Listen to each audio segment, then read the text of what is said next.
I know quite a bit about A.P.B, but the origin, I would imagine, probably had to do with drivers being a genre that won't go away, and I forget what other drivers were probably out at the same time, but he was probably trying to come up with a twist, it's a driver, but it's a little different, and throwing in some humorous elements. So I imagine it had a lot to do with the fact the drivers were the most popular genre, and he wanted to come up with something that was slightly different than your typical driver. For me, it looked very much like the old style single sprint or bug games where your car is right in the middle of the screen, you could rotate the screen around, or at least drive around the screen. In the old games, it was a race. This one was more freestyle. And I'm sure you just probably, to me, it just wanted to add a chase element to it. As I said, back then it was a lot different. You wouldn't have these big GDDs and TDDs out there, technical design documents and everything. And it was basically, Dave had done some phenomenal games, Missile Command and Tempest and iRobot. And as a master designer, I guess, was given the rein to go off and explore ideas that he saw fit to explore, and the company supported him in that exploration. And so I think it grew out of Dave's mind, this is me just assuming this, it grew out of Dave's mind, and these features just kept getting added in. And there's elements of the game that graphically they were I thought were really beautiful. Mm-hmm. I mean, you chase a guy through a forest, and this guy was like he was a fire pyro dude, and if you didn't catch him in a certain amount of time, this whole forest would be like on fire. And it was like there were a lot of, I mean, every element within it was like taken kind of from real life, the country kind of roads, the little saloon bar, and people staggering out of it. I don't know. As we talk about it, there's incredible depth in this. Oh, and the levels were way too big without much structure. And you'd have a hard time, like, I don't think I've ever played it going down the same roads, twice in a row. It was crazy.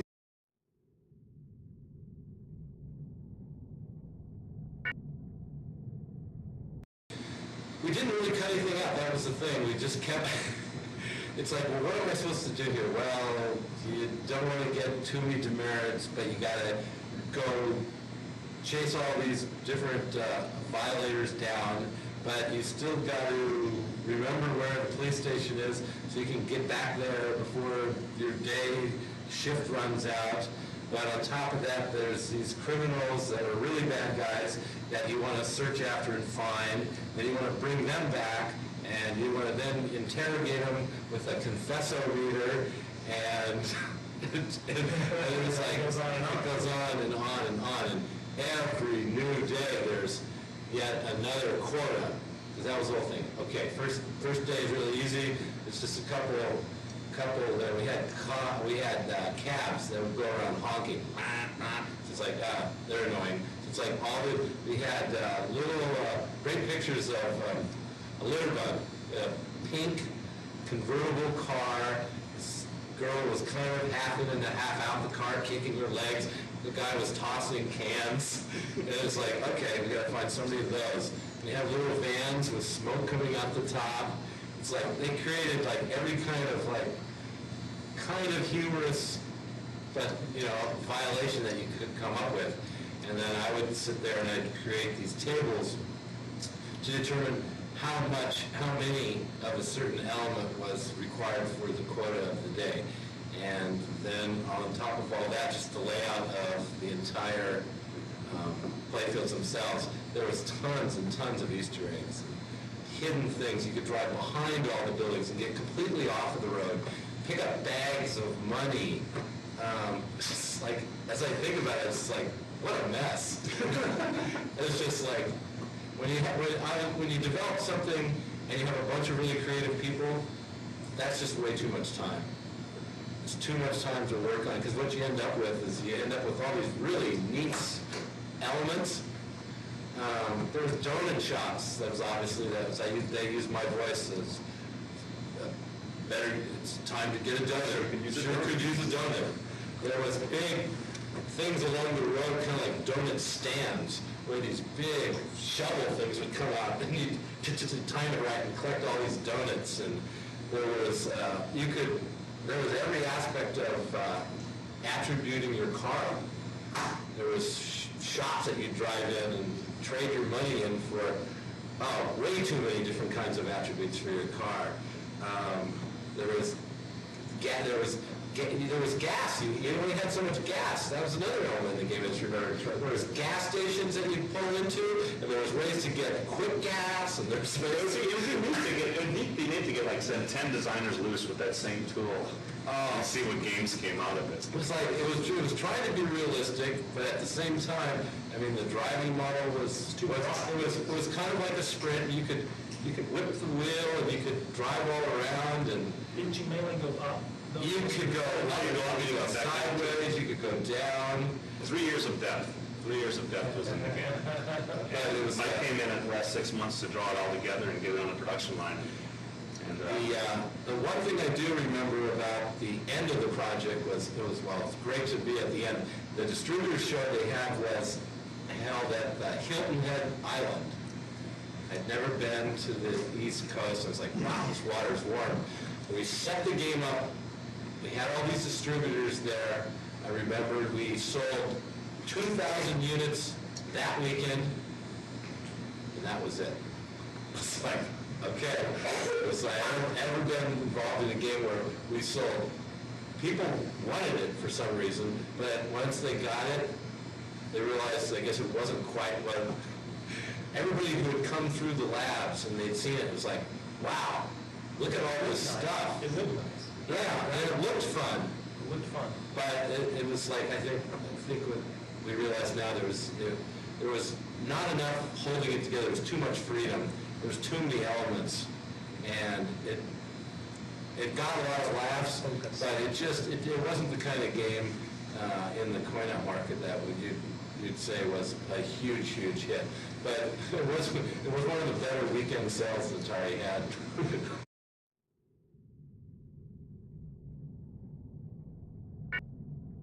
it was a very interesting concept in terms of all the stuff it did. I also say that I thought it was just a hysterical game.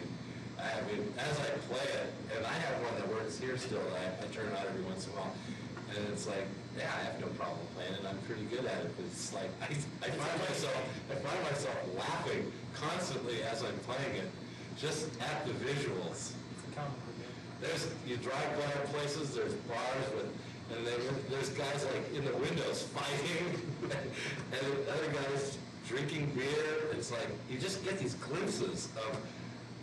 It's kind of simulates like way things really are in life, but it's done in a comical game sense, and it's just a very bizarre, eclectic group of occurrences in a video game. I had a gentleman named Alan Murphy, who was a crazy artist, but very talented. He had a lot of wacky ideas, which really, showed itself off in the game itself. A lot of times I'd specify certain tiles that I needed. I'm trying to do this kind of a thing on the playfield, but I just don't have the proper tile sets. So, there was so much old art that was created. He could, within minutes, almost make me any kind of tile I wanted, just out of the sheer volume of stuff he had. So it was like, that was quick. So there's anything I needed as far as finishing tiles, little pieces to really make something really smooth and look nice and work well, very easy to create. But I wasn't involved at all in the actual creation of the art.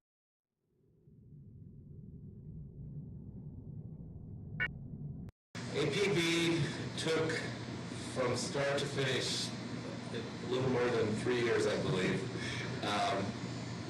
And I can't really attribute that long development cycle to anything other than Dave Tour's infectious behavior with creating tools that are just unbelievable as far as how they interact with everything. And maybe it might have been a simple process, to do a certain thing, but he insisted that it should be built into the tool. It was a gorgeous game editing tool. If you'd seen it at the time, basically anybody could walk up to this device that David designed and design this game. I mean, it'd take a skill to still make it fun, but I mean, the ability you had to basically edit everything in the game, from the animations to the different tiles and moving them around, and different attributes and things in the game. It was a glorious piece of work. Pretty much the entire game was the tool. Yeah. And then you were brought on. I worked on it for the last 6 months of the project, and my responsibilities were in basically building all the worlds using this editor and playing it to make sure it was fun.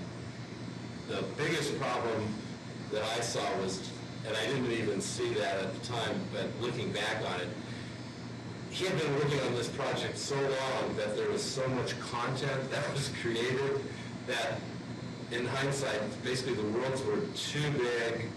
There was too many layers of game. There was, the base part of the game was simple, but there was so much game on top of it all. There's so many layers that I think a lot of it just got lost in the translation.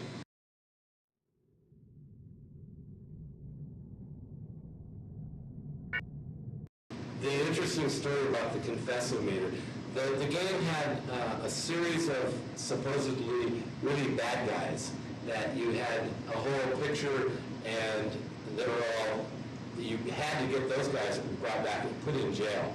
And the game basically kept track of how many of these different really bad guys that you had caught. And every time you had encountered one of them on your, it's like every so many levels, maybe it was every 2 or 3 days, I forget exactly the ratio of how often they'd come out.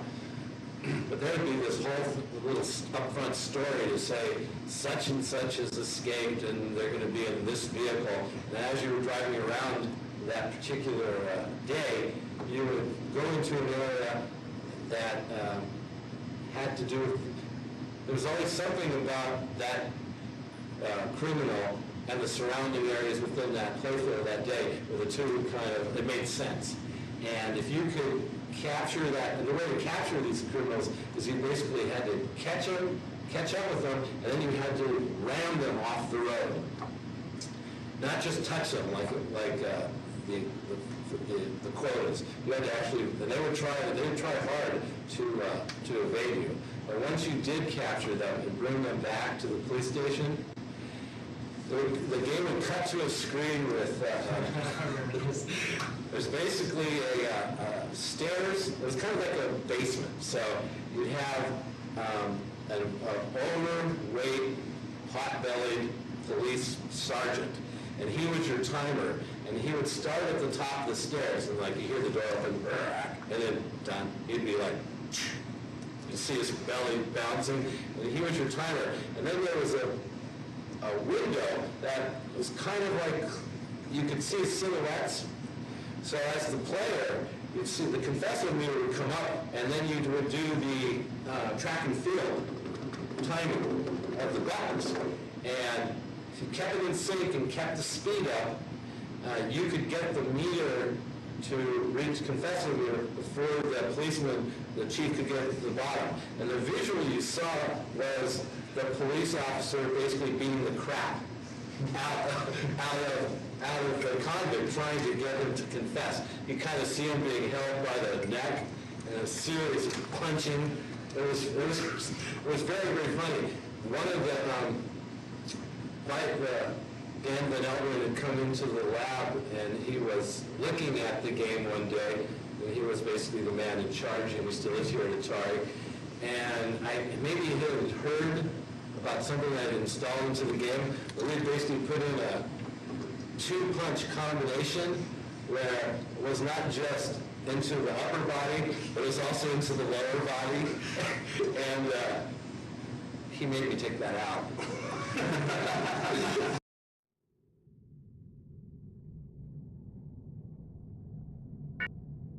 It was System 2, wasn't it? It was the System 2 Air Sprint and Tuna. Yes. Yes, it was writing that, we basically, I don't remember for sure, but we probably due to the fact that it was such a long development, we probably kept having little bells and whistles. There's different versions of the hardware made, but it was a medium res System 2 hardware.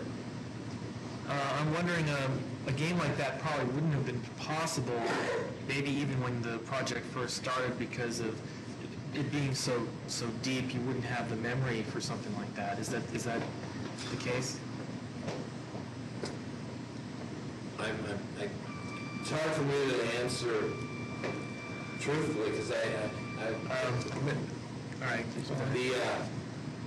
I'm not sure what the original proposal on the scope of the project was. I don't believe it was intended to be a 3-year endeavor. No.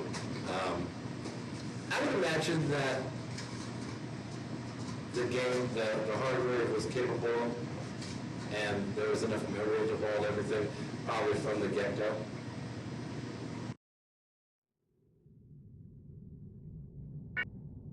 Well, that's when they basically, they wanted to, we probably put a chunk of money into the game itself due to the hardware and the monitor. So here you definitely, you need a seat, right?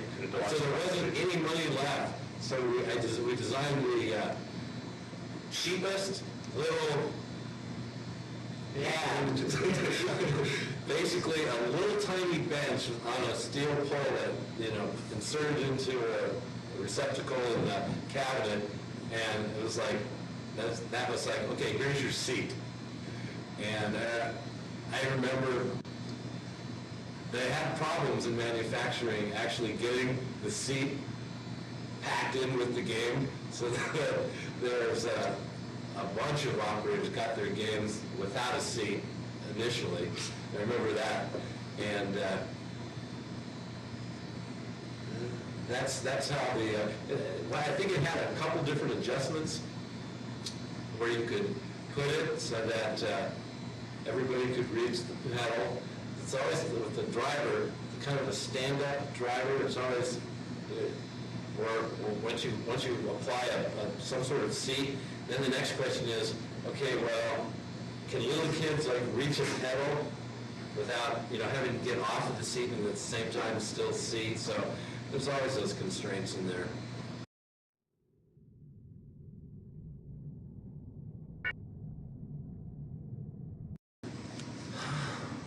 Yeah, I would say so, just because of the fact that the game had so much exploring in it, but it was also forcing you to keep moving quickly and always remember you had to watch your gas tank, you had to watch your time on the day would be slipping by. You had so much stuff to do, or you could do, and it was easy to get off track and start doing that stuff, but at the same time the game was also forcing you to be quick, and the two elements really did fight with each other.